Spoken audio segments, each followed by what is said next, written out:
மரவள்ளிக்கிழங்கு தோசை செய்யறதுக்கு மரவள்ளிக்கிழங்கு வாங்கி தோலெல்லாம் சீவி நல்லா அலசிட்டு சீவலாம் வாங்க. மரவள்ளிக்கிழங்கு தோசை செய்யறதுக்கு மரவள்ளிக்கிழங்க அரிஞ்சி சீவி வச்சிருக்கிறோம். அரைச்சிக்கின்னு வந்துடலாம். அரைச்சிக்கின்னு வர தேவையான பொருள் பூண்டு ஒரு 4 பல்லு போட்டுக்கோங்க, சோம்பு போட்டுக்கோங்க, காஞ்ச மிளகாய் போட்டுக்கோங்க, ஒரு 4-5 காஞ்ச மிளகாய் சேர்த்துக்கோங்க,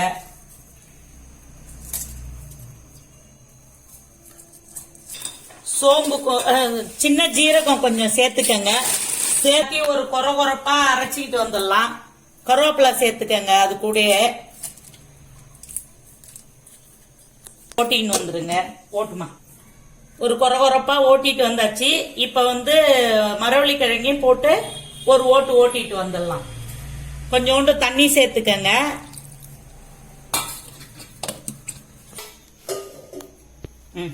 மரவள்ளிக்கிழங்கு அரைச்சின்னு வந்தாச்சு. ஊத்திக்கலாம். ஊத்தி அடுத்தத அரைச்சிட்டு வந்துடலாம். தேவையான அளவு உப்பு போட்டுக்கங்க. உப்பு போட்டு ஓட்டின்னு வந்துடலாம். இட்லி மாவு ஊத்திக்கங்க. இட்லி மாவு ஊத்தி கலந்து நம்ம தோசை ஊத்தலாம். திட்டமா ஊத்திக்கங்க. 1/2 கிலோ இதுக்கு 1/2 கிலோ அரிசி தான் போடணும். அதிகமாலாம் போடக்கூடாது. அப்புறம் அது மரவள்ளி தோசை இல்ல, சாதா தோசை. அரைச்சின்னு வந்தது ரெண்டாவது இது அரைச்சின்னு வந்ததையும் ஊத்திக்கங்க. தண்ணி ஊத்தி கொஞ்சம் அலசி ஊத்திக்கங்க. தண்ணி ஊத்தி கொஞ்சம் அலசி ஊத்திக்கங்க. ரொம்பவும் தண்ணியா ஊத்தாதீங்க. வாங்க அதுக்கு என்னென்ன தேவைன்னு பாத்துக்கலாம். ஹலோ ஃப்ரெண்ட்ஸ், வாங்க மரவள்ளிக்கிழங்கு தோசைக்கு நம்ம ஒரு சைடிஷ் கார சட்னி ரெடி பண்றோம். திருவாரூர் கார சட்னி இது. எங்க ஊர்ல எங்க வீட்டுல ஒரு பாட்டி இருந்தாங்க. நல்லா காரசாரமா அவங்க அரைப்பாங்க. அத மாதிரி அரைக்கலாம் வாங்க. காஞ்ச மிளகாய ஒரு 5 நிமிஷம் சுடு தண்ணியில போட்டு எடுத்துக்கங்க. அப்பதான் அது நல்லா மசியும். இல்லைன்னா திரியா இருக்கும். ஒரு 10-15 காஞ்ச மிளகாய சுடு தண்ணியில போட்டு எடுத்து வச்சுக்கோங்க. சுடு தண்ணியில போட்டுக்குங்க. பாருங்க, பூண்டு நிறைய உரிச்சு வச்சுக்கோங்க. பூண்டை போட்டு இது கூட அவங்க அம்மியில அரைப்பாங்கங்க.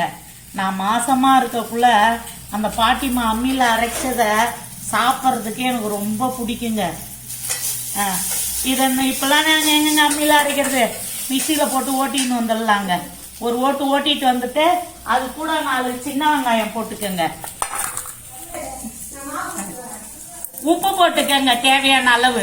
ஒரு கொரகொரப்பா ஓட்டிட்டு வந்துட்டு வெங்காயத்தை போட்டு ஓட்டலாம். கொஞ்சம் பூண்டு போட்டு ஓட்டினாங்களா, காஞ்ச மிளகாய போட்டு சின்ன வெங்காயம் போட்டுக்கங்க. ஒரு 10 போட்டு நல்லா ஓட்டின்னு வந்துருங்க. அம்மியிலன்னா கொரகொரப்பா அரைச்சிக்கலாம். இதுலதான் நல்லா மழன்னு கூட அரைச்சிக்கிங்க. இல்ல கொரகொரப்பா சட்டா டேஸ்டா இருக்கும். கொரகொரப்பா கூட அரைச்சிக்கிங்க.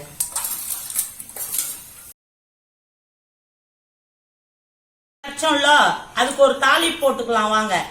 எண்ணெய் காயிட்டன்னு கடுகு போட்டுக்கங்க. கொஞ்சம் பெருங்காயத்தூள் போடுங்க. கொஞ்சமா பெருங்காயத்தூள் சேர்த்துக்கங்க. சேர்த்து அந்த அரைச்ச சட்னியில ஊத்தலாம். நம்ம சட்னியை இப்படிதான் தாளிப்பு போடுவோம்.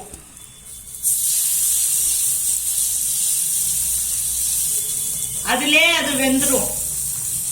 அந்த பச்சை வாசனை எல்லாம் போயிடும்.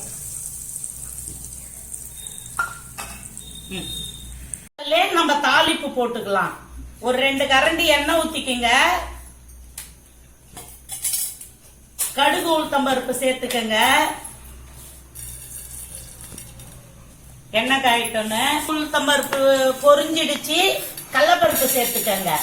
கடலைப்பருப்பு சேர்த்து கிளறி விடுங்க. கடலைப்பருப்பு கொஞ்சம் பொன்னிறமா ஆகட்டும். வெங்காயம் சேர்த்துக்கங்க. பச்சை மிளகாய் சேர்த்துக்கங்க. அதுக்கு ஒரு தாளி போட்டு இது பண்ண. நீங்க வேணா கூட பச்சையா கூட போட்டுக்கங்க. நாங்க கொஞ்சம் வதக்கி போடுவோம். பச்சை மிளகாய் சேர்த்துக்கங்க. கருவேப்பிலை, கொத்தமல்லி தழை எல்லாத்தையும் போட்டு நல்லா சும்மா ஒரு வதக்கி மாவுல கொட்டிக்கலாம். மாவுல கொட்டி தோசை ஊத்தலாம். வதங்கிச்சு எடுத்து மாவோடைய கொட்டிக்கலாம். நீங்க எப்படி மரவள்ளிக்கிழங்கு தோசை செய்வீங்கன்னு சொல்லுங்க. நாங்க இப்படிதான் செய்வோம்.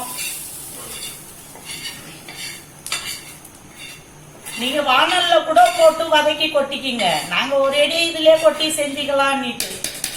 எதுக்கு 12 ஏனத்தை கழுவி கிடக்கணும். மறுபடியும் தோசைக்கல்ல வச்சு தோசை ஊத்தலாம். வாங்க, இத நல்லா மாவை கலரிக்கிங்க.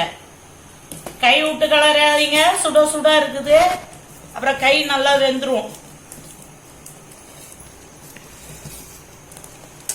இந்த பதத்துக்கு வச்சுக்கோங்க. உங்களுக்கு கட்டியா வேணும்னா கட்டியா ஊத்திக்கங்க. எங்க வீட்டுல தோசையை மொத்தமா ஊத்தினா எங்க வீட்டு பசங்க வந்து நைஸா தான் கேட்பாங்க.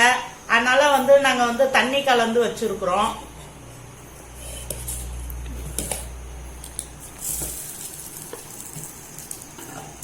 வாங்க தோசை ஊத்திக்கலாம்.